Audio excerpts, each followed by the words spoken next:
Hello, hello.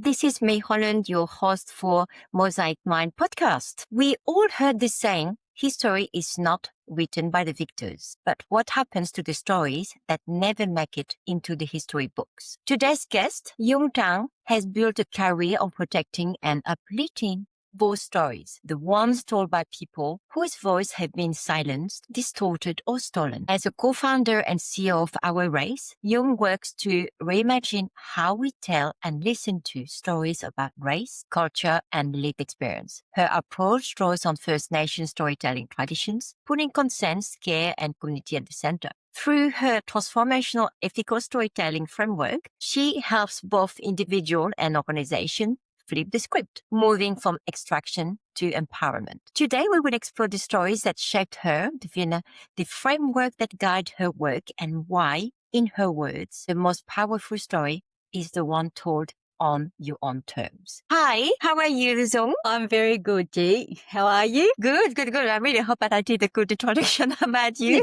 Oh, it's very good. Okay, so you're nosy. You came to Australia when you were, very young, 5 years old, is it? Yeah, well, I left Vietnam when I was 5, but I actually came to Australia when I was 9 years old. Well, 9 going on 10. Okay, so you are still tiny. So I want to know, the question that everybody wants to know, all those women who are on the podcast, what are you having for breakfast? Are you having Vegemite on toast or not? What are you having? Actually, I love Vegemite. Vegemite on toast, but with lots and lots of butter, melted butter. My gosh, okay, well, I'm not Aussie enough then. You don't have it? No.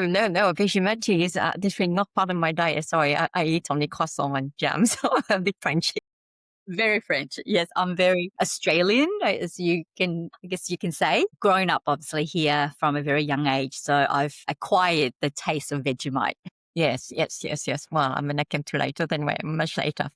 Okay, so I have a few questions for you today, and really want just to understand the person that you are and the work that you do. You're Vietnamese, you're based in Australia now. So both of us now, for once, we're based in Australia. This is why we have been wintering clothes here. So you are in Queensland. So you shared that growing up especially Queensland, you witnessed racism. Mm-hmm. How did those early experiences influence your path, towards founding Our Race? Can you tell us a bit more about the story behind? Yeah, so it's been instrumental. Actually, it's been the core of setting the direction, but also continues to inspire me to do the work that I have done and continue to do. So I am coming through this podcast and talking to you, Jimmy, on Yagara and Turrbal land, and that's Meanjin, so the Aboriginal word for Brisbane. And I've lived here for 42 years with my family. So I guess I've been here in Australia longer than I have been in Vietnam. I've lived in Vietnam. And so my family came to Australia shortly after the fall of Saigon. We escaped, and then we lived in a refugee camp for a little while. When I say a little while, it was 4 years. And the first year of that was me living on my own with my 3-year-old little brother. I was 5 years old and fending for ourselves and trying to survive that until several miracles happened where my family, firstly my mother and my other siblings came and arrived pretty much, or brought onto the same island where we were living as refugees. Okay. And I was reunited with my mother and my 2 other siblings. And then many months later, my father found us on the same island, same refugee camp. So that's the miracles that my family have been very fortunate to receive. And coming to Australia with nothing. Obviously, we had nothing, no language, no resources, no connections, no family here, and settled in a town an hour away from Brisbane CBD, and that's Ipswich. And Ipswich in early 1980s, was a very different place to what it is now. It is very Anglo-Celtic. It's represented by, a high number of Anglo-Celtic families, and we look different.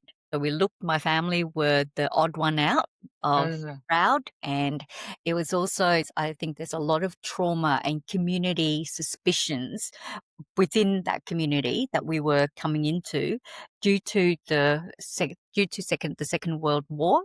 And we looked Japanese, we're Asian. I think we looked Japanese, and the Japanese were the enemy during Second World War. And we received the remnants of the discrimination, the hatred, and the racism. So that was that was tough going through school, my siblings and I, defending ourselves, being othered very much so by other students, and witness a lot of violence and experience a lot of violence, physical violence as well. So I think I made a decision watching all of that played out from my primary school years to secondary school years, where thought, do I continue with this anger this rage that sits inside me? Because I knew it was wrong. There was an injustice here because I didn't do anything. We didn't do anything. All we're wanting to do was learn the language, go to school, have a better life, not be, not be harmed in any way, by regimes or perpetrators elsewhere. We just wanted to find safety. And so we didn't, as a young person, I just thought it was highly unfair that we were targeted because we looked different. And so I thought I made a decision back then. Do I carry the rage with me and be angry with the world forever, right, around this injustice? Or do I channel that into something more productive and look at how do I understand community? How do I understand operating within that community context? What can I do to educate or bring stories or bring experiences of people who are facing that, or the victims or the receiver of that discrimination, that racism, to the forefront so we can have a conversation, equal conversation. And so that drove my Yeah. commitment to Because doing this. I recall when we talked a few months ago, you were really saying about, the importance of storytelling. It's a powerful tool, as we know, but on this context, the topic, is very sensitive and very difficult as well. But storytelling is such a powerful tool, for anti-racism and social change. Can you tell us more, how it how it looks like, how it sounds like, how do people react to, how do they go through the process? Yeah, so storytelling, it's very popular. Storytelling has existed, right? We are settlers. Right now, we are settlers on stolen land, and First Nations people have been practicing storytelling for, 65,000 years. And so the wisdom and the knowledge exists within the country, not the countries in the physical Australia country, but this is country. This is First Nations people's country. So storytelling has existed here. And what I'm seeing is looking at how we're adding, our experiences just adds to the richness of that. But storytelling also within a Western construct or Western model and approach, it is very much about the Hollywood formulaic template model of, the tragedy to hero story. And there's a happy ending. There's a story arc. They go from the bottom and then you go up, and then, you find happiness and you find happy ever after. And so that story is often the Western model of, or mainstream story of storytelling, is very much teaching you about how to tell that story so that you can sell something. You can, offer a benefit, right? Or gain a benefit for yourself and your community, or your family, or for your business. What I want to look at or flip that is that often stories of people from marginalized or racialized communities, their stories are told for them, not by them. And so their experiences have been painted and retold by other people who don't have that lived experience. They maybe theorize, they've observed it, right? They have watched it, but they haven't experienced it. And those are very different lenses. Those are very different ways of seeing what is really in that story, the truth. What is the truth within that story? But it also, by other people telling stories of marginalized and strategically excluded communities, it also perpetuates certain stereotypes And it could be positive or could be negative. Generally, it is negative in that, I've been classed as Jung is the refugee. And so when people meet me, they go, "Oh, you don't look like a refugee." What do you mean? Yeah, How does a exactly. refugee look like? Am I supposed to be in ragged clothing? Am I not supposed to be articulate and be able to speak English? Because that is the perpetuation of a stereotype. Because stories have not been told by our communities, and the diversity of those stories don't come to the forefront, that stories of deficit are generally put out there, and it's put out there, but also organizations and large corporations or even government, right? They support it, they enable it, they give it strength. So then becomes part of the national psyche and how a certain person's identity is then attributed to them. And then the judgment and the discrimination follows. Yeah. And I think that you make the point. So, I mean, so you're working here, in Australia. So you're working with, with those, the First Nations, and you're talking about, oversensitive topic. Can you walk us through that framework that you mentioned last time? Yeah, the TEST framework, which Yeah, is yeah, yeah, yeah. stands for so What inspired you transformational. to create it? Yeah. Yeah, so it stands for Transformational Ethical Storytelling. So story, and there's also the telling, right? It's not always the same thing. And so through the work that I just described, that we need to ensure that there is a rebalancing of the power that exists when stories are being shared and told. So my co-founder, Doug Cronin, and we came up with the framework as a result of experiences, personal experience, my own experience of having my story. I've been asked to share my story when I wasn't ready to be shared, but because it was for the benefit or the consumption of an audience, and the audience's need is much greater than the psychological or cultural need of the person sharing the story. We call them the story holder, right? And they're not the storyteller, because a story holder is someone who owns that story, but they don't necessarily need to be the one telling the story. They can give Yeah. permission to Okay. someone, right? With consent and with relationship, they can provide that story to someone of trust to share. So an example of that would be my parents and say my late grandmother, who both my late grandmother, my mother do not read or write, so they're illiterate. So all of the stories and memories that I have of Vietnam, of my childhood in Vietnam and my village and, the folklores of Vietnam have been passed on and shared with me through through stories. And so their stories aren't often, shared in the authentic way that it should be told. So we developed, in terms of when my story was shared and I was exploited, the story was extracted from me because I wasn't ready to share. They asked me to share the under the pressure um, of, well, you're employed by us, then it's your job. It's you need to do this because it's part of your role, right? If you don't do this, then certain things will not happen for you. There's subtext in what people say. So although the pressure wasn't direct, it was indirect, and I knew what that meant. So when I went to share my story, there was a lot of re-traumatization that I experienced, and there wasn't a lot of care. So through that personal experience of exploitation and then watching other people go through very similar things, but even more violent through media as well, right? Through media and other corporations, we thought there's got to be a way in which we can do our work better and share how we can work side by side, share that power, but honor the story holder whilst also understanding that everyone's experiences has got two sides. There's shades of gray, but it's black and white as well. So we can have stories of success, and in our communities, there's so many wonderful stories, incredible stories of success.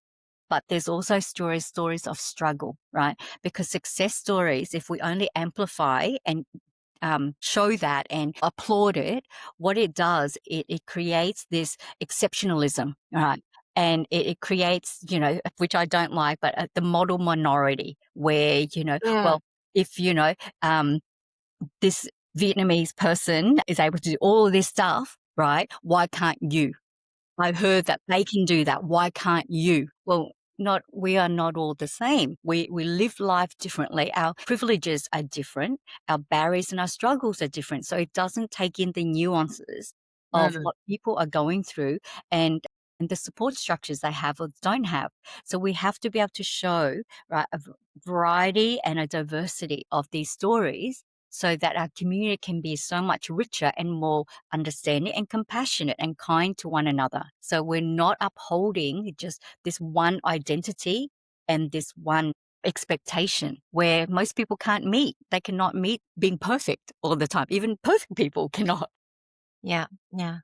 I'm so happy you mentioned that, the fact that, we're focusing so much on success. And then we think that's the normal, so if you don't fit in, something is wrong with you. Yes. What is missing from you? You're the one who is deficit Yes. holder in that space. So of course it doesn't help your mental health as well. So I Mm. really like the concept that you're making the difference between your story holder and the story caretaker. So when you hold those workshops, really, really curious because I really want just to realize, to try to imagine what it looks like. Can you tell us more about one moment or maybe many moments of transformation or that, really stayed with you? What is one moment is, oh my gosh, you really wish that moment stay longer because it was, the Mm. ultimate transformation, and you see people, having the light bulb here and what happened? Wow, there's it's many, I guess it's been so many moments throughout the work that I've done. But with the test framework, we've got like 5 principles within that, right? And so just so that, you've got some context and how it guides the work that we do. And it is a practical guideline. So it's a guideline. It's not prescriptive in any way. So you can move it, you can flex it however that suits you, but inform and ongoing prior consent it's vital. So, someone being asked to share, or when I say share story, it's not just your written story, it's your image, it's your piece of art that you've created, it's a piece of poetry. So it's anything that you have created with your intellectual property instilled in that. If you're wanting to share that, you need to know where it's going to be used. What is the purpose, right? You have to be given the information to make that informed choice. So it's informed choice and consent is so critical. And then you've got resourcing and sensitivity. The second principle is around how is my time going to be compensated or remunerated? If you're asked to speak at a conference to share your lived experience of using a system, are you being paid for that? Because the expert who are going to be a part of that conference will be paid. I guarantee you they will be paid. The academic experts, the keynote speaker is being paid, but it's often the person with the lived experience that is asked to share their story for free, share their story for free. And nothing is for free because there's emotional and psychological costs, right, that we carry. It is, yeah. And sensitivity is around their cultural protocols that we have to understand as the caretaker, as the person making the request or the representative of the organization that's asking the person with lived experience to share. Do we understand protocols where it's not going to create further harm and it's going to cause conflict for that person, that story holder in their community? So the onus is on them to learn that. And you've got empowerment. Do they understand, like as a story holder, do I understand that the environment or the situation I'm going into is not going to be harmful to me? It's not hostile. The audience is not going to be hostile towards me, right? Mm, Am I by being brought into this idea of your event and your planning, am I at the start or am I an afterthought? So has the agenda already been set and that you just want me to further reinforce your agenda, your message? Where am I benefiting? Is there any benefit to me at all? And so that empowerment is critical. Co-design collaboration is very linked to that empowerment. And then the integrity of the story. The integrity, and this often might happen in documentaries or in news articles or investigative pieces. where they can film you or write a big article about you, come and interview, a journalist might come and interview you, but then when it goes to publishing, they have erased or they have edited parts of your story where then it creates this narrative or creates a storyline that paints you in a very negative manner, that you support a cause or you support an organization that you really don't support. And that happens quite often. And it happens with images as well, that you take a photo Of on context. a cause that you absolutely are, advocating for, you committed your life to, but then you're erased from that and you are not acknowledged at all. So you're removed or the work that you've done. It's interesting. I've had recently that erasure, that editing and the integrity, the last principle. I've been living through in the last few months where I've seen how my professional work, what I've created, and deeply proud of an anti-racism program that I created for a previous employer where it's winning awards, national awards, and then there are people who coming up saying, this is fantastic, won award, I did all this stuff, we did all this stuff. But I was never acknowledged. I was not even mentioned. And it was my story that's been the linchpin, the catalyst, the, genesis of all of that piece of work. And so that is erasure, the erasure of my labor. And that labor is not the work that I do, the efforts that I put in, it's my cultural labor as well. And it's been extracted and taken. So it's really important that the framework and the principles are then there to guide people as story caretakers to, ask them to reflect and commit to humility. And so, yeah, there's been many times when I've been in workshops.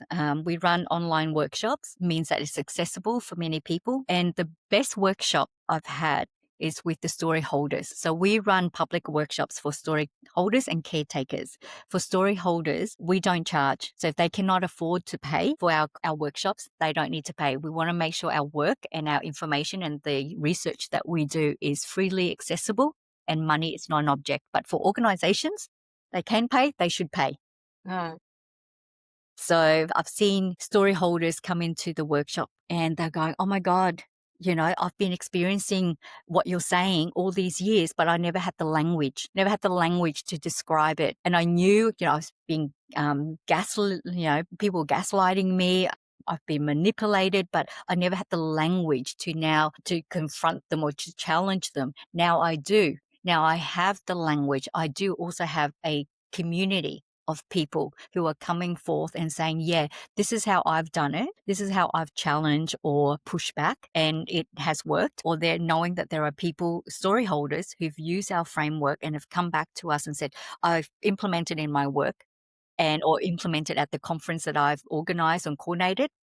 And the responses have been fantastic because everyone felt safer. They felt safer. They were empowered to ask for, I don't want to be filmed.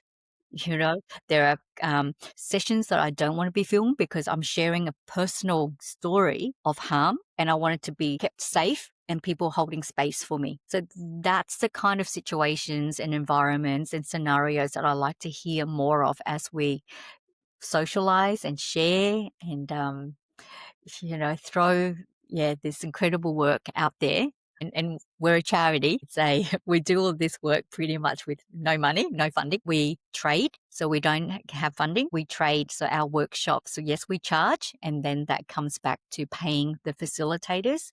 We always have 2 facilitators to run our workshops only because we feel that it needs to be safe as well for everybody.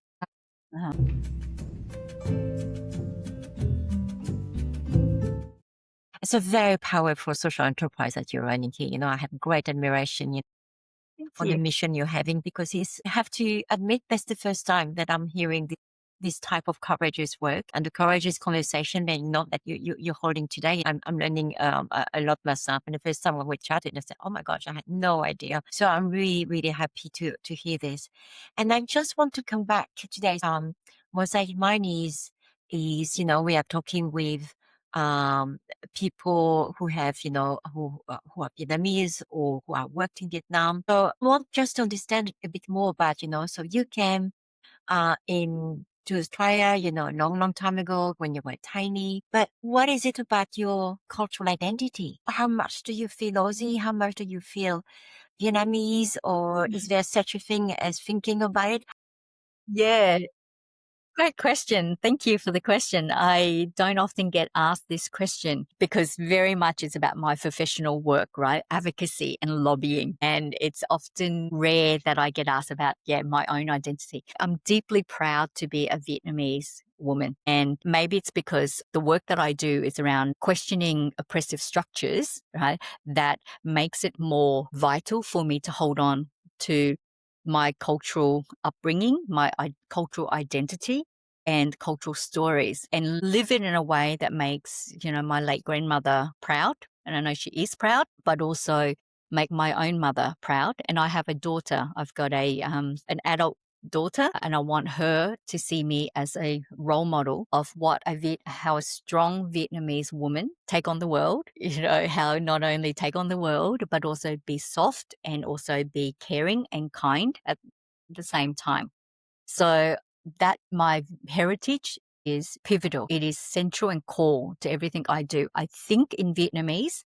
So even though English is really my first language, because I don't read and write very well, I tried to when I was younger to learn, but our family was very, very poor. We're extremely poor. So I had to go and work at a very young age to help my family. And so I try to instill the same qualities to my children, understanding their heritage, their lineage, their ancestors, the practices, the traditional practices.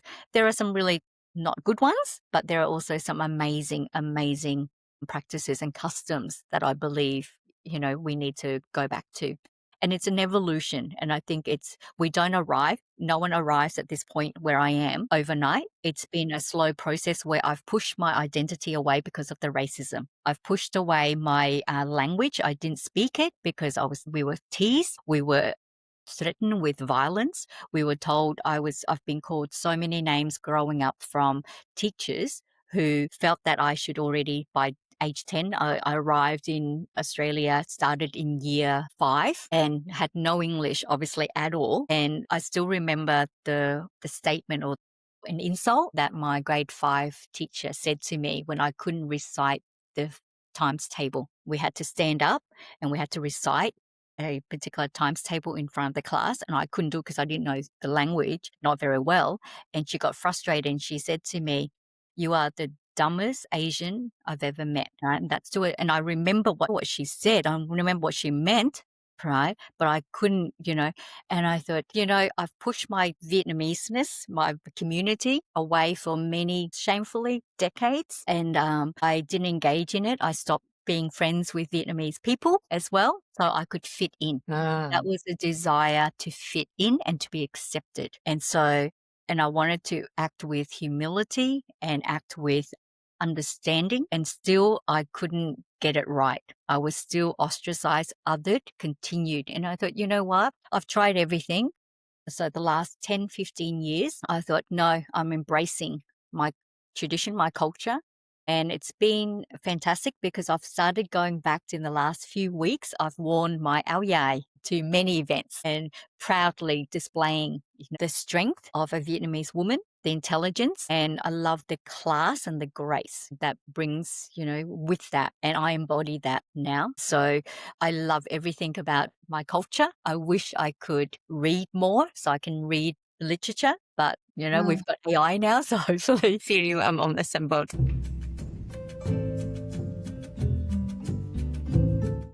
So it sounds like a lot of wisdom here, a lot of reflection and self-development as well. But I'm very curious. So the person that you are today, what would that person today in 2026 would say to the person like you 20 years ago? What would be the message that you would tell the younger one, the younger Dung Tran? Yeah, yes. I often have that question in my head all the time. Yeah. I wish I could go back and say to my 18-year-old self or my 28-year-old self that, love yourself. Don't be too hard on yourself. Your culture is it's your strength. It is what gives you light. It is also the light that you shine for other women who haven't found their path. And so your light will shine their path for them until they find theirs. And so I wish I had mentors or had access to strong women as well from my own cultural background, and maybe others, other communities, diverse communities as well. But I didn't have that. So to be honest with you, in the last 20 years of my career, that's what I've been doing, is mentoring other young women, and I see them in me, or see me, sorry, in them. And I see, opportunities for them, and I lift. Everything I do is about lifting and creating, vacating spaces as well. So I vacate spaces I know that I no longer need, or I've done my part to set up well for that next woman of color or Vietnamese woman, whoever they may be, to come in and occupy.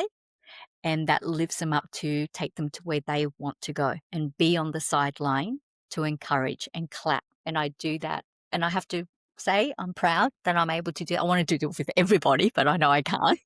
I don't have the resources and the energy and the funds to do that. But I'm lucky that I have many good, strong women who trust me, and yeah, I get to indulge. You should join our mentoring program at VKNU so that you can mentor the younger ones. So that would be exactly the same cultural identity challenge that you're talking about. So, and I have another question that I really want to ask. So when we're talking about storytelling, and I would call it ethical storytelling, because you have place, you hold the space, is empowering people who want to share as well. So really recognizing that integrity and really holding the space for them. So what do you see about that movement of ethical storytelling in 5 or 10 years? What do you see the evolution in 10 years? What's your gut feeling?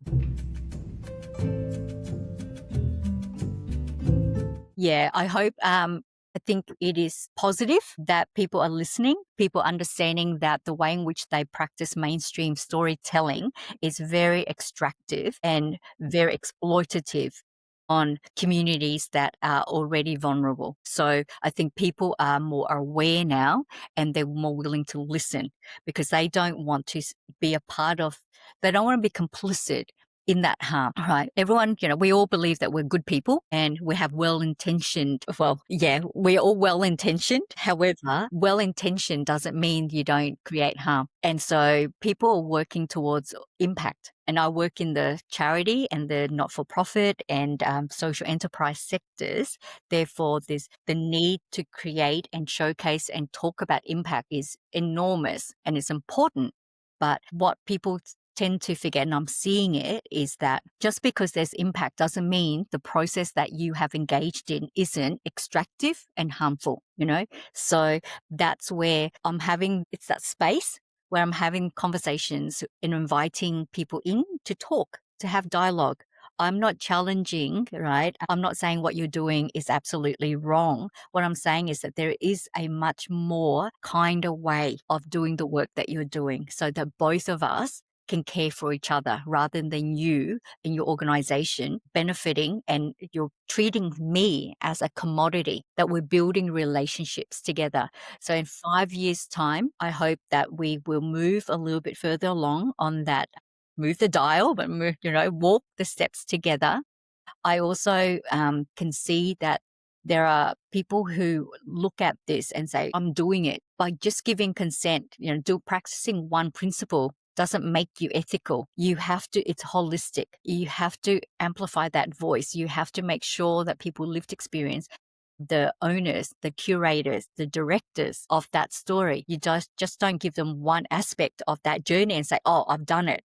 Right? And so we have to be really careful and be cognizant that there are those who are out there that will always extract. But it's up to us as a community to say, hey, that's a red flag. I want to care for you, because collective care is important. Collective care is a responsibility on all of us, because systems has been created by many people. So why isn't care the same?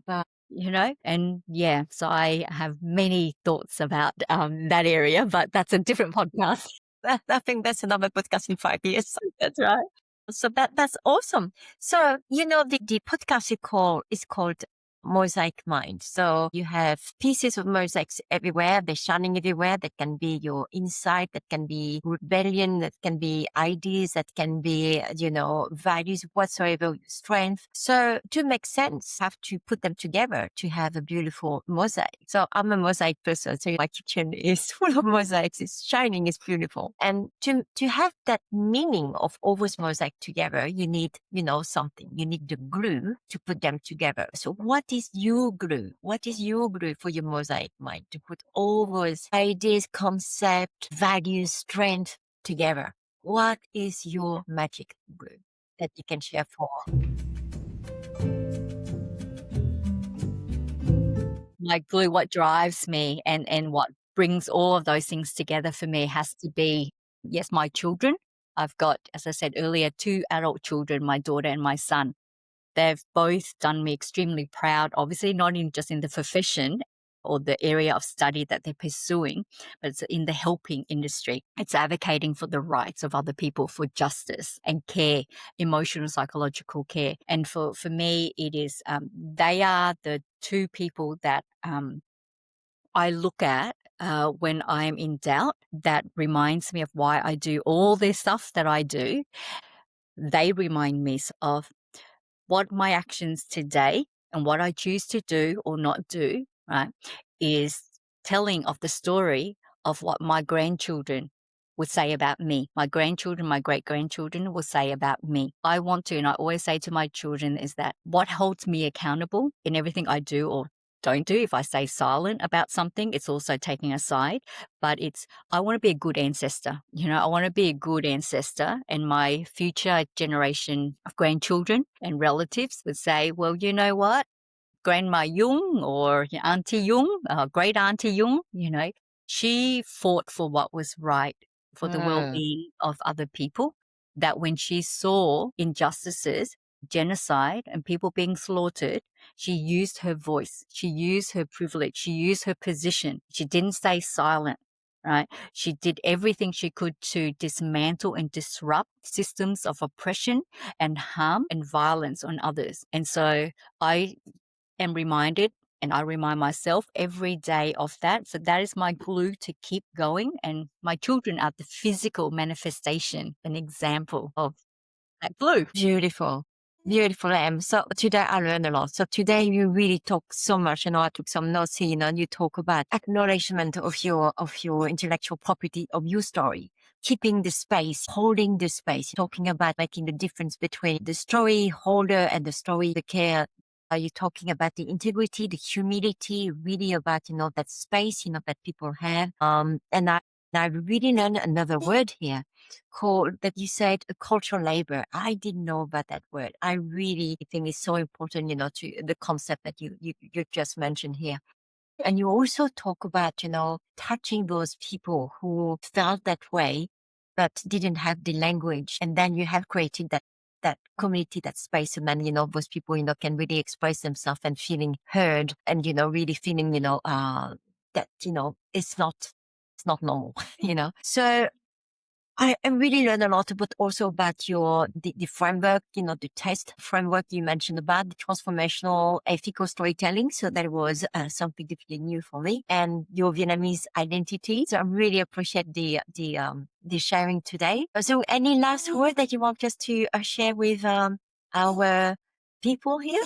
Well, look us up, learn, and get yourself across what we do.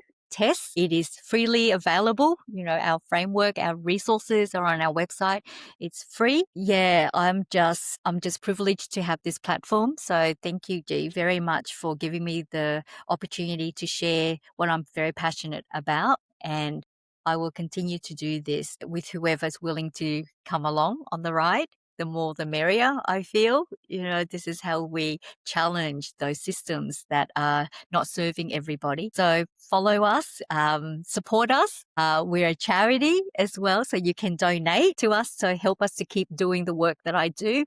I mean, I have to do so many things to make sure financially I'm able to continue. So the more support we have, whether it is intellectual, emotional labor support or financial, we welcome that. Yeah. So if Yeah. you So resonate. we will share all your details for people who want to connect with you in the bottom bit of the podcast. So for people who are listening to the podcast, this content resonate with you, you want to know more, so do contact Dung Tran, directly with the email and the LinkedIn profile like we're going to share here today in the website. So you want to support work and what we're doing about women, showcasing women, especially Vietnamese women and women, who are based also in Vietnam, who might not be Vietnamese, but who stayed there for 20 years. If you are interested in cultures, identity, courageous conversation like what we had today, do follow us, do subscribe to the